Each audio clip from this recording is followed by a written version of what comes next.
This episode is brought to you by War, starring Jet Li and Jason Statham, in theaters August 24th.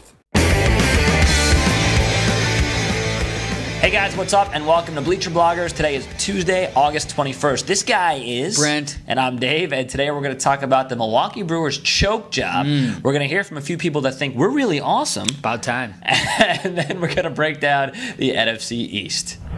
We start with our blog of futility. The Milwaukee Brewers on June 20th had a 7.5 game lead in the NL Central. Now, it's all gone. We go to 4 blocks to millerpark.blogspot.com to find this. Is this an organized attempt by the Brewer pitching staff to give this once promising Brewer season a Viking funeral? Because no group of allegedly major league quality pitchers can really be this bad for this long unless they were deliberately setting out to be bad. The numbers are laughable. It's a really great article, actually. He goes on to say that they've lost 18 of 27. I think their ERA is like 6.14. It's last in the National League. Their batting average against is like 305. On base average is like against is like 375. They've taken a really bad turn for the worst. It's pretty interesting. And what makes it worse is that no one in America is rooting for them because everyone loves the Cubs. So now they have nothing. Well, if everybody, not only that, but if everybody doesn't even love the Cubs, the next team they love is the Cardinals. So it's right. There's nothing you guys can do. But Brett Favre's back. All right, now it's time for Fan Mail Fun Bag. Well, Bleacher Bloggers has been going for almost a month, and we've been getting some awesome responses from you guys out there, so we thought we'd share some of them with you. This first one comes from Chop Chop. Sorry you're wasting your time. No one watches your show. What a waste. You guys know nothing about anything. Thanks, Chop Chop. Moving on to O0XST, who writes, the guy on the right is an emo. I am getting really tired of emos. I look like an emo? You do. You need awesome. a little acoustic guitar and a totally. hat. That's awesome. Yeah. That's great. This comes from Lori at LAGalaxyTheOffside.com. And Dave, she felt that we were more than a little unfair regarding her Beckham post, saying that we went for the cheap insults. She says, it's difficult enough to do this as a female, even without being treated as a giggly teenage fangirl. No response to this email is necessary. And please, no further comments on your show about my blog. Oops. Starting now. But seriously, Lori, we do want to have you on the show, talk about your site, talk about soccer, Beckham, whatever. Yeah. Come on our show. Let's make it happen. We'd love to have you on. And this last post comes from Nervin12, who writes, gay show. Awesome, guys. These responses have been great. Please keep them coming. We'll definitely do the fan mail fun bag again. Coming up, we're going to talk NFC East. We're going to be joined by Hazem Kiswani from Giants 101. Stick around for that. Emo, huh? Yeah, a little bit. Cool. Write a sad song for me.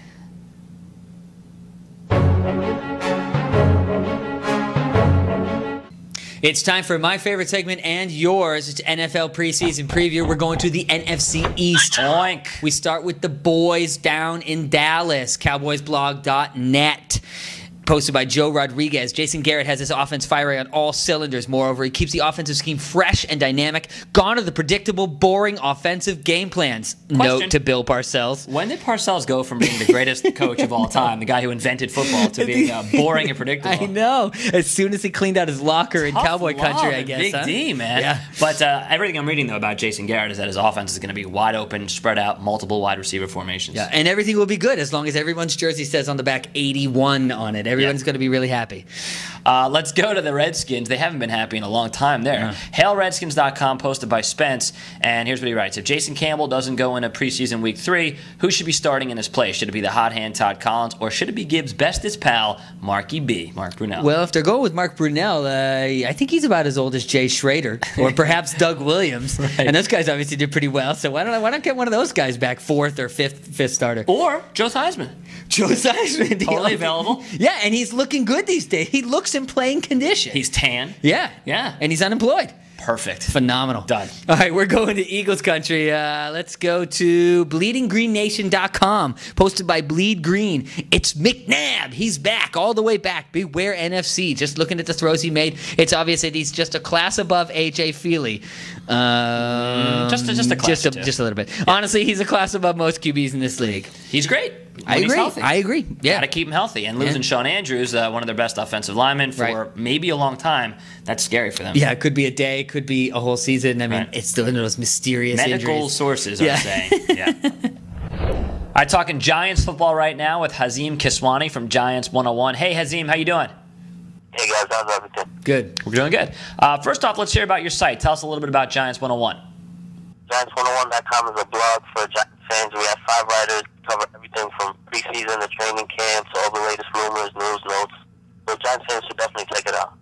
We definitely will get them to check it out. So the Giants got banged up on Sunday. Give us the injury report, Hazem. Yeah, you got 4 notable guys with injuries. First of all, wide receiver Michael Jennings. He's out for the season with a ruptured Achilles. That's tough because he was on his way to making the team. Will Dempsey, safety. He has a dislocated elbow. He's out for 2 weeks. Sam Madison and Steve Smith are day-to-day. Madison with a pulled hamstring and Smith with a concussion. Well, Brent just sustained his 11th concussion of the month. That right? was actually my 12th just now. Just now? and I'm back on board. See He's how a fast I quick recover? healer. He's a quick healer. He's a tough guy. All right, what about Kiwanuka? They moved him to linebacker. How's that going? Kiwanuka's transition has been a little bit slow to the coaching staff, but the first game he struggled against the Panthers. The Panthers really targeted him. He had some trouble with cutbacks. He had some troubles with tackling. He just didn't look really comfortable out there. But last night he played with a lot more confidence. You saw him get to the running back in the backfield, make a stop for a loss. He played his lane well. So he did a better job. He's coming along pretty solid. Well, his boss, Tom Coughlin, every season it seems that the media hangs him out to dry. So what do you see in Coughlin's future after this season? Where do you see the Giants? Well, I'm a Coughlin guy. I really think he's done a solid job, but I think he needs to win a playoff game this year if he wants to stick around. Jerry Reese, gave him that 1-year extension, but it seemed like it wasn't up to him.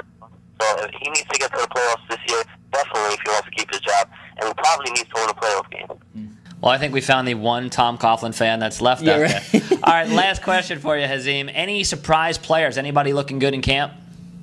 I'll pick Ahmad Bradshaw out of Marshall. He actually would have went higher up in the draft if it wasn't for some character concerns, and he's done a good job all through camp. He's quick, he's opening eyes, he looks like a good third down back for the Giants, and he's fighting for a return job. So I fully expect him to make the team, and I think he can contribute as well. All right, well, with Barber leaving, obviously the running back position's a little more open anyway. Yeah, very important. Hazem, thanks so much for joining us, man, and we will definitely check back in with you during the season. Thanks for having me, guys. Thanks, Hazem. See ya. That's Hazem Kiswani from Giants 101. Get off the bench! All right, it's time to get off the bench with a little college football talk. USC was just polled as number 1, LSU number 2. We're sick of USC being number 1, so tell us why your team has what it takes this year to knock off USC. All you got to do is post a comment right over here. Yeah, it's right there. Right there? Yeah. Yeah. Or you can do it on bleacherbloggers.com, or you can do it on your site and link it to us. Important thing is, talk a little college football trash. Yeah. That's it. We're done for today. We'll see you guys Friday. We're going to talk baseball and NFC North. I'm looking at a Detroit Lions 12-4 season. How many concussions has it been? 12. 14. 12-4. No. That doesn't equal 14.